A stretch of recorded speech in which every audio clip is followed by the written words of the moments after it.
Have you ever wondered how far someone would go to teach a lesson? Well, buckle up, because I'm about to tell you how I turned my driveway into an icy trap for a persistent trespasser.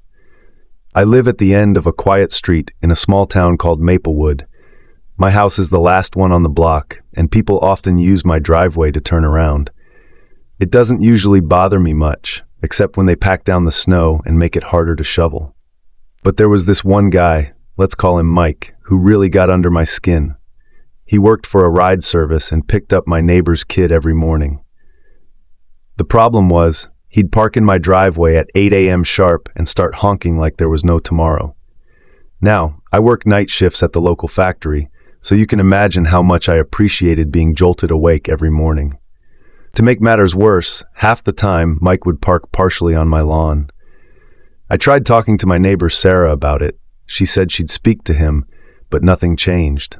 So I decided to have a chat with Mike myself. "Hey man," I said one morning, catching him before he drove off.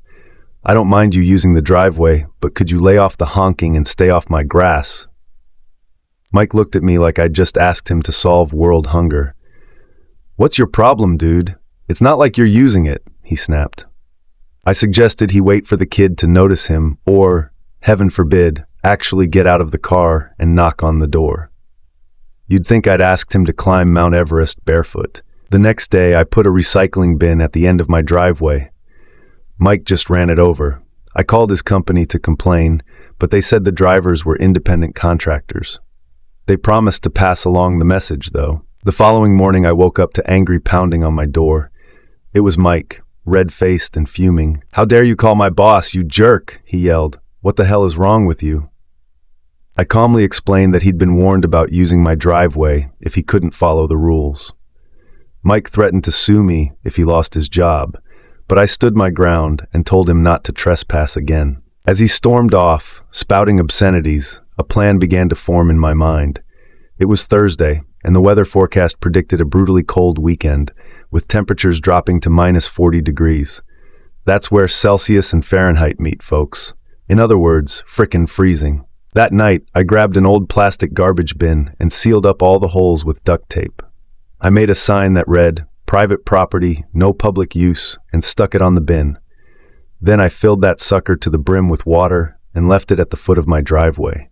Monday morning rolled around and I waited by the window with a cup of coffee.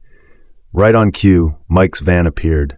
He saw the garbage bin, backed up a bit, and then, I kid you not, he floored it, charging straight at my makeshift ice block.